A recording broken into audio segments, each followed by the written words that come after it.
திரு செந்தில்வேல், இது வழக்கமான ராஜ்யசபா தேர்தலா இல்லை வர சட்டமன்ற தேர்தலை பொறுத்த வரைக்கும் பார்க்கும்போது அந்த கணக்கில் பார்க்கும்போது இதுக்கு நிறைய அரசியல் முக்கியத்துவம் இருக்குன்னு நினைக்கிறீங்களா? நிச்சயமாக சட்டமன்ற தேர்தலுக்கு முன்பாக வரக்கூடிய ராஜ்யசபா தேர்தல் அப்படிங்கிற இடத்துல இருந்து இது இன்னும் கூட நீங்கள் கேட்ட மாதிரி சட்டமன்ற தேர்தலுக்கு முன்பாக வரக்கூடிய ஒரு ராஜ்யசபா தேர்தல் அப்படிங்கிறதுனால கொஞ்சம் முக்கியத்துவம் வாய்ந்த தேர்தல் தான் இது. எந்த அணிக்கு அப்படின்னு கேட்டிங்கன்னா குறிப்பாக அஇஅதிமுக அணிக்கு கொஞ்சம் முக்கியத்துவம் வாய்ந்த தேர்தலாக நான் பார்க்குறேன். ஏன் அப்படின்னா தேமுதிக தரப்பில் ஏற்கனவே ஒன்று சொன்னாங்க திரு ஹரி, உங்களுக்கும் தெரியும், அரங்கில் இருக்கக்கூடிய நண்பர்களுக்கும் தெரியும். நாங்கள் வந்து ஒரு ராஜ்யசபா சீட் எங்களுக்கு தரதா வந்து அதிமுக வாக்குறுதி கொடுத்தது அப்படின்னு அவங்க சொன்னாங்க. பட் அஇஅதிமுக அதை மறுத்ததும் நமக்கு தெரியும், நாங்கள் அப்படி எந்த வாக்குறுதியும் கொடுக்கல அப்படின்னு சொல்லி. அப்போ தேமுதிகவை பொறுத்தளவில் அவங்களுக்கு வந்து இன்னைக்கு தேதிக்கு அவங்களுக்கு வந்து சட்டமன்ற உறுப்பினர்களும் இல்லை, நாடாளுமன்ற உறுப்பினர்களும் இல்லை. ஆனால் அவங்க வந்து கடந்த தேர்தலில் அஇஅதிமுகவோடு பயணித்தவர்கள் அப்படிங்கிற இடத்துல அவங்களுக்கு வந்து அஇஅதிமுகவோடு வந்து அவங்களுக்கு வந்து ஒரு ராஜ்யசபா சீட்டை எப்படியாவது பெற வேண்டும் அப்படிங்கிற ஒரு எண்ணம் இருக்கிறது. ஸோ அவங்க இந்த தேர்தலில் வர இருக்கக்கூடிய சட்டமன்ற தேர்தலில் இன்றைக்கி டேட்டுக்கு அதிமுக கூட்டணியில் அதிமுகவும் பாஜகவும் மட்டும்தான் இருக்கிறாங்க. அதாவது உறுதிப்படுத்தியதை எடுத்துக்கிட்டோன்னா அதிமுக, பாஜக, அஃப்கோர்ஸ் தமிழ் மாநில காங்கிரஸ்னு வச்சுக்கோங்க, இந்த 3 கட்சிகளும் தான் உறுதிப்படுத்தப்பட்ட ஒரு கட்சிகளாக இருக்கிறது. மற்ற கட்சிகள் எல்லாம் வந்து ஓபிஎஸ்ஸையும் டிடிவியையும் இந்த பாஜக இருப்பதாக சொல்லுகிறது, அதிமுக இல்லை என்று நிராகரிக்கிறது. பாட்டாளி மக்கள் கட்சி எந்த இடத்துலையும் இன்னும் வந்து இந்த கூட்டணிக்குள்ளே அவங்க வந்து கமிட் ஆனதை கன்ஃபார்ம் பண்ணலை, ஒத்துக்கலை. ஸோ மற்றவர்களும் அந்த நிலைமையில தான் இருக்கிறாங்க. அப்போது ஒரு வலுவான கூட்டணியை தேர்தலுக்கு முன்பாக கட்ட வேண்டிய ஒரு அவசியம் தேவை அஇஅதிமுகவுடைய பொதுச் செயலாளர் மரியாதைக்குரிய திரு எடப்பாடி கே பழனிசாமி அவர்களுக்கு இருக்கிறது. அந்த இடத்துல இருந்து அவருக்கு இந்த தேர்தல், இந்த ராஜ்யசபா எலெக்ஷன் அப்படிங்கிறது அதிமுக கூட்டணிக்கு ரொம்ப முக்கியத்துவம் வாய்ந்த ஒன்று. ஆனால் எண்ணிக்கையின் அடிப்படையில் அவங்களுக்கு 2 சீட்டு தான் இந்த வாட்டி அவர்களால் கண்டஸ்ட் பண்ண முடியும் அப்படின்னு வருகின்ற பொழுது 2லேயுமே வந்து ஏன்னா கடந்த முறை அவங்க தரப்பில் வந்து பாமக 1 வேகன்சி வரப்போகுது, அதிமுகலேருந்து 1 வேகன்சி வரப்போகுது 2. ஸோ பாமகவிற்கே அவர்கள் மீண்டும் வாய்ப்பை கொடுப்பதற்கான சூழல் இருக்குதா அப்படிங்கிறது கேள்வி. அதிமுக யார் ஒருத்தருக்கு கொடுத்தாலும் அவங்க வந்து இந்த கூட்டணியில லாக் ஆறாங்கன்னு பொருள், அந்த கட்சியும் இந்த கூட்டணியில உறுதியாயிடுதுன்னு பொருள் இல்லை. நிச்சயமா, ஆமாம், வேற வழி இல்லை. இப்போ அதிமுக இருக்குமே அந்த கூட்டணியை வந்து வலுப்படுத்தி ஆகணும் அப்படின்னு சொல்லிக்கிற பொழுது பாட்டாளி மக்கள் கட்சி கண்டிப்பாக அந்த டிமாண்டை வைக்கிறதுக்கான வாய்ப்பு இருக்குது. ஏன்னா பாட்டாளி மக்கள் கட்சியும் நாடாளுமன்ற மக்களவைத் தேர்தலில் ஒரு இடத்துல கூட வெற்றி பெற முடியாத ஒரு சூழல் உருவாகி இருக்கிறது. அப்போ ஒருவேளை இந்த ராஜ்யசபா சீட்டும் அவங்களுக்கு இல்லை அப்படின்னு ஆயிடுச்சுன்னா நாடாளுமன்றத்தில் பாட்டாளி மக்கள் கட்சிக்கு பிரதிநிதித்துவமே இல்லை அப்படிங்கிற ஒரு சூழல் உருவாகும். பட் அதுல நிறைய குழப்பங்கள் இருக்குல்ல, காம்ப்ளிகேஷன்ஸ் இருக்குல்ல. இப்போ ஒருவேளை டாக்டர் அன்புமணி ராமதாஸுக்கு கொடுத்தா அதை டாக்டர் ராமதாஸ் அங்கீகரிப்பாரா அப்படிங்கிற கேள்வி எழுந்திருக்கு. ஏன்னா அவர் வந்து கூட்டணி பத்தி கேட்கும்போது அதெல்லாம் வந்து பொதுக்குழுல முடிவு செய்வோம், பின்னாடி முடிவு செய்வோம் அப்படிங்கிறாரு. ஸோ இப்படி அங்கேயே வந்து நிறைய காம்ப்ளிகேஷன்ஸ் இருக்கும்போது அவங்களால சீல் பண்ண முடியுமா? கொடுத்தாலும் கூட எல்லா தரப்பும் அதை ஏற்றுக்குமா? இல்லை, அந்த சேலஞ்ச் இருக்குது. அதாவது டாக்டர் அன்புமணி ராமதாஸ் அவர்களுக்கு ஒரு ராஜ்யசபா சீட்டு கொடுக்குறாங்க அப்படிங்கிற ஒரு இடம் வந்தால் அதற்கு நிச்சயமாக பாட்டாளி மக்கள் கட்சியில் பெரிய எதிர்ப்பு எதுவும் வரப்போறதில்லை. பாட்டாளி மக்கள் கட்சி தொண்டர்களும் நிர்வாகிகளும் கண்டிப்பாக அதை மகிழ்ச்சியோடு ஏற்றுக்கொள்வார்கள்.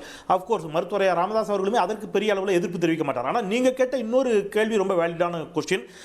கூட்டணியை குறித்து நான் இறுதி செய்வேன் அப்படின்னு மருத்துவர் ஐயா ராமதாஸ் அவர்கள் சொன்னது அப்படிங்கிறது அது ஒரு என்ன சொல்றது, அதிக எண்ணிக்கையை பெறுவதற்கான ஒரு உத்தி தான். அப்போ நிச்சயமாக அவங்களுக்குமே வந்து அதிமுக கூட்டணி தான் ஒரு சாய்ஸ். நீங்கள் திமுக கூட்டணியில் நிச்சயமாக அவங்களுக்கான வாய்ப்பு இல்லை அப்படின்னு வருகின்ற பொழுது அதிமுக கூட்டணி தான் ஒரு சாய்ஸ் என்று வருகின்ற பொழுது இன்னும் ஓராண்டில் தான் தேர்தல் வரப்போகிறது, அதையே நம்ம மிஸ் பண்ணுவானே. ஸோ இப்போவே நம்ம வந்து ஏதோ ஒரு இடத்துல அதிமுகவோட அந்த அலையன்ஸுக்கு தயாராகலாம். ஒரு ராஜ்யசபா ஒரு வகையில் ஒரு பார்கெனிங் பவர் குறைச்சிடாதா? இன்னைக்கே ஒரு ராஜ்யசபாக்கு லாக் ஆயிட்டா நாளைக்கு எவ்வளவு சீட் அப்படிங்கிறதுலாம் வந்து அந்த பார்கெனிங் பவரை குறைச்சிடாதா? அந்த ஆப்ஷன்ஸ் திறந்து வச்சுக்கும் போது பார்கெனிங் பவர் இருக்கும்ல. நிச்சயமா நடக்கும். Yes, you are right. நான் வந்து உங்களுடைய கருத்தில் உடன்படுறேன். அது பார்கெனிங் பவரை குறைப்பதற்கான வாய்ப்புகள் நிச்சயமாக இருக்கிறது. ஆனால் அதுதான் சொல்கிறேன், இந்த சேலஞ்சஸ் எல்லாம் தான் இன்றைக்கி இருக்கக்கூடிய அதிமுக அணிக்கு ஒரு பெரிய சேலஞ்சஸாக இருக்குது. எடப்பாடி கே பழனிசாமி அவர்களுக்கு ஒரு பெரிய சேலஞ்சாக இருக்குது. இதில் தேமுதிகவும் ஒருவேளை இந்த அழுத்தத்தை கொடுத்துடுச்சு அப்படின்னா, தேமுதிக பொறுத்தளவு கூட அவங்க சொல்லிட்டாங்க நாங்கள் எந்த வாக்குறுதியும் அப்படி கொடுக்கல அப்படின்னு சொல்லி. ஆனால் பாமக வந்து நிச்சயமாக அதை கேட்டு பெறக்கூடிய ஒரு முயற்சியை செய்வார்கள். ஒருவேளை இப்படி நம்ம இப்படி கூட இது என்ன சொல்கிறது, இது ஒரு ஹைப்போதெட்டிக்கல் நான் ஒரு இதாக கூட எடுத்துக்கங்க. ஒருவேளை நான் வந்து ஒரு ராஜ்யசபா சீட்டுக்காக உங்ககிட்ட பேசி என்னுடைய பேர வலிமையை குறைக்க விரும்பலை அப்படின்னு சொல்லி டாக்டர் அன்புமணி ராமதாஸ் ஒட்டுமொத்த பாமக கூட சேர்ந்து ஒரு முடிவு எடுக்கலாம். நீங்க அந்த மாதிரியான ஒரு டிமாண்டை இப்போவே எடப்பாடி கே பழனிசாமி அவர்களுக்கு ஏற்படுத்தினாலும் நீங்கள் எடப்பாடி பழனிசாமி அவர்கள் வேற வழியின்றி பாமகவோட டிமாண்டை ஏற்றுக்கக்கூடிய ஒரு கட்டாயத்துக்கும் தள்ளப்படுவார். ஏன்னா திருப்பி சொல்கிறேன், கடந்த முறை அவங்க வந்து 10 வருஷம் அஇஅதிமுக ஆட்சிக்கு பிறகும் கூட்டணியாக அவங்க வந்து ஒரு 75 இடங்கள் பெற்றதற்கு ஒரு முக்கியமான காரணம் அப்படிங்கிறது அவங்க வந்து பாட்டாளி மக்கள் கட்சி அந்த அணியில் இருந்தது ஒரு பெரிய காரணம். அந்த வாய்ப்பை இம்முறை இழந்தால் நீங்கள் வந்து நிச்சயமாக வந்து அதிமுகவுக்கு பெரிய செட்பேக்காக இருக்கும். எனவே ஏதோ ஒரு இடத்துல பாட்டாளி மக்கள் கட்சியை தன்னோடு தக்க வைத்துக் கொள்வதற்கு எடப்பாடி கே பழனிசாமி விரும்புவார். இது ஒரு சேலஞ்சு தான், ஒரு இக்கட்டில் தான் நிற்கிறாங்க அவங்க. Okay, very interesting. இந்த நிலையில் பத்திரிகையாளர்கள் திரு கார்த்திகேயன் அவர்களை நிகழ்ச்சிக்கு வரவேற்கின்றேன். அதே போல திரு சேலம் மணிகண்டன் அவர்கள் இணைகிறார், அவரையும் நிகழ்ச்சிக்கு அன்போடு வரவேற்கின்றேன். அவருடைய வாதத்திலேருந்து எடுக்கணும்னா சேலம் மணிகண்டன், அதிமுகவுக்கு இந்த ராஜ்யசபா தேர்தல் அப்படிங்கிறது கூட்டணி கணக்குன்னு எடுத்துக்கிட்டா it is both an opportunity and challenge. உங்களுடைய முதற்கட்ட பார்வைகள், கருத்துக்கள். தந்தி டிவி நேயர்களுக்கு வணக்கம். அது நம்ம தந்தி டிவி வாசகர்களோட ஆஸ்தான ஜோதிட சிவல்புரி சிங்காரம் மாதிரி எனக்கு தெரிஞ்ச சில ஜோசியங்களை நான் சொல்றேன், கூட்டி கழிச்சு பாருங்க கணக்கு சரியா வருதான்னு. செந்தில்வேல் வந்து அவரு ஆதரிக்கிற தரப்பை விட்டுட்டு எதிர்த்தரப்பை பத்தி ரொம்ப அக்கறையோட பேசினாரு. அதுக்கான பதிலும் அதுல கிடைக்குங்க. முதல்ல பாத்தீங்கன்னா டெல்லிக்கே ராஜாவா இருப்பதனால டெல்லிக்கு அவங்க ஆசைப்பட மாட்டாங்க. 26 பழனிசாமி கையை 10-15 பேர் புடிச்சுக்கிட்டு கோட்டையை சுத்தி பார்க்கணும். 29 பழனிசாமிய ஒன்னொன்னா புரிஞ்சுப்போம். எங்களுக்கு அந்த அளவுக்கு ஞானம் இல்ல. பிஜேபி கேட்காதுங்கிறீங்க. ஆமா, 29 பழனிசாமியோட ஆசீர்வாதத்துல 4வது முறையா செங்கோட்டையை பிடிக்கணும் அப்படிங்கறதுனால அவங்க ஆசைப்பட மாட்டாங்க. அழுத்தம், புற அழுத்தம், ரத்த அழுத்தம், எந்த அழுத்தமும் கொடுக்க மாட்டாங்க. அவங்க பாட்டுக்கு கூட நல்ல நண்பரா அவங்க முதல்ல இருப்பாங்க. இது முதல் விஷயங்க. 2வது பாத்தீங்கன்னா அன்புக்குரிய அன்னைக்கு ஆசை தம்பிய டெல்லிக்கு அனுப்ப சனி பார்வை உக்கிரமா இருக்குதுங்க. வாயால வாழ்வு கெட்டு போகுது. சுயபலம் தெரியாம குரு பகவான் கண்ணை மறைக்கிறாரு.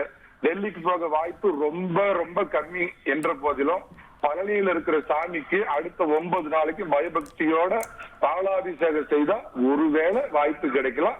ஆனாலும் எனக்கு தெரிஞ்ச வரைக்கும் வாய்ப்பு ரொம்ப ரொம்ப கம்மி. பழனிசாமியை கும்பிட்டு பாருங்க, பலன் கிடைக்குதான்னு பார்க்கலாம். தவிர்க்க வேண்டியது என்ன அப்படின்னு கேட்டீங்கன்னா, எக்காரணம் கொண்டு காலையில நேரமா எழுந்திரிச்சாலும் உதயசூரியனை கண் கொண்டு பாத்திரக்கூடாது. அது முதல்லங்க. தவிர்க்க வேண்டிய ரோடு அறிவாலயம் இருக்கிற அண்ணா சாலை ரோடு, அதை தவிர்க்கணும். கும்பிட வேண்டிய கடவுள் மனித கடவுளாகி போன கேப்டனையும் பழனியில் இருக்கிற சாமியும் கும்பிட்டு பார்க்கணும். ஒருவேளை பலன் கிடைக்கலாங்க. அடுத்தது பாத்தீங்கன்னா சனி பகவான் செவ்வாயில சஞ்சரிப்பதால வீட்டுல அப்பா மக சண்டை உச்சத்துக்கு போகுது. பொது வெளியில முட்டல் மோதல் வலுக்குது. குடும்ப சண்டை தீவிர தைலாபுரம் தைலத்தை தடவிக்கிட்டு அப்பா மக 2 பேரும் ஒன்னா சேர்ந்து சேலத்துக்கு போய் சேலம் முத்துமலையில இருக்கிற அந்த முத்துமலை பழனிசாமி கிட்ட பதமா இதமா பேசி பாருங்க. ஒருவேளை கடந்த கால துரோகங்களா அந்த பழனிசாமி மறந்து போயிட்டாருன்னா டெல்லிக்கு போறதுக்கு யோகம் கிடைக்கலாம். கடைசி வரை தவிர்க்க வேண்டிய நிறம் கருப்பு சிவப்பு, அதிர்ஷ்ட நிறம் இளப்பச்சை, காவி நிறம். இது 2 அதிர்ஷ்டம். அதை வந்து அவர் பார்த்துட்டு சொல்லுங்க.